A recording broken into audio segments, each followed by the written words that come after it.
چې ټولې صوبې او د جلسې دغه دا یو واحد سکول نو دلته زه چې وم بیا هماغه مشر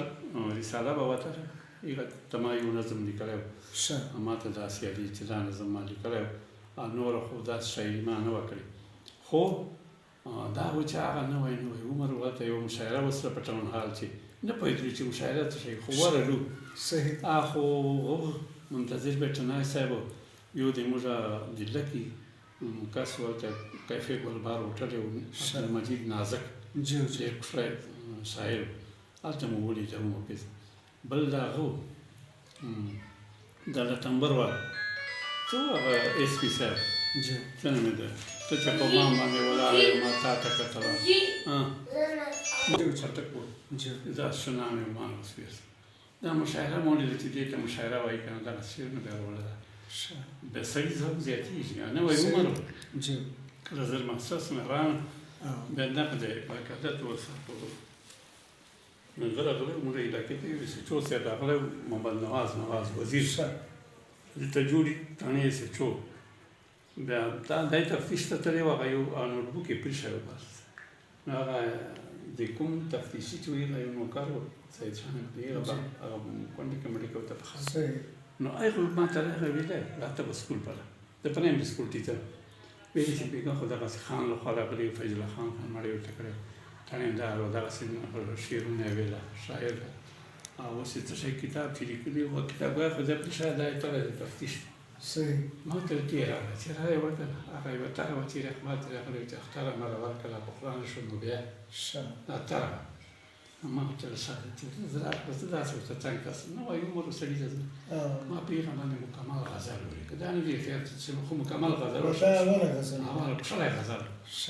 دا خو یو راته مرسته سم چې تړندار خو چې راته ورغل مې په لارې چېرې یو دوه شعرونه جوړ کړي شاید په دغه یې نوټبوک یې چې نوټبوک یې وکړه خو مکمل غزل دغه تاریخ دا چا لیکلي ده دا چا ته مړ کړه دا سید صاحب چې ما نه خو وطن خلاق چې اوس یې سوچو دا ما ته څه به وایي ویله ما ورته چې راغله دغسې دلته ماسټر صاحب زمې ما دغه ورغله خبره مې ورته وکړه بیا ویلې چې تې راغلی چې ورغله بیا د څه لیکل په چوکو چې څه شی بیا لیکلي زه خو نه پکړم ویلې چې دا اوس راولو ما ته غواړې داسې دا خو ډېر قیمتي سړی دا څوک چې زه ورم ده خلاصه دومره ټینګه خوا راکړه دومره زیات محبت مه ویلې ته اوس پر تا جلسان ولې نه ده جوړ صاحب زه خو شرمېږم په د شاعري ټکي موږ خلکو په ډم چا په شاعر چې فرق نشي کولی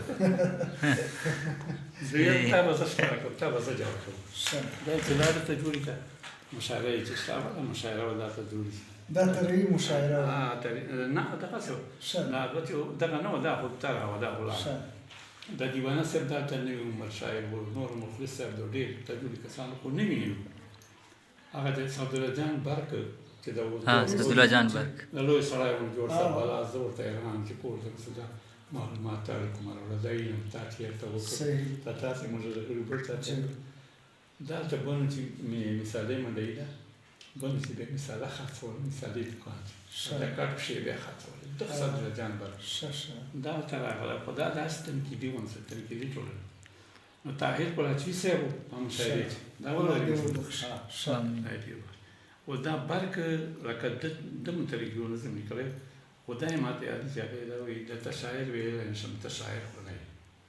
ته خو داسې شعرونه خرڅوې او داسې کې داسې کې چا څومره دغه تنقیس کولی شي ما ویل دا لیونی ده که ته چې دغسې کله طاهر صاحب والی راغی یاره صاحبه طاهر صاحب زه رښتیا درته موږ د جنوبي پښتونخوا دی موږ سیمه دغه ته شاعري دغه سړي وشول دا دغه نه موږ خلکو زده کړې ده ادبي شاعري ولسي خو وکړي دا ډېر فقیر سره نو ده غزل راغله اوس پوهېږه چې یو شعر یې وي داسې اشاره ورته کوي چې دا د وخت ړانده ملګري دا د وخت ړانده ملګري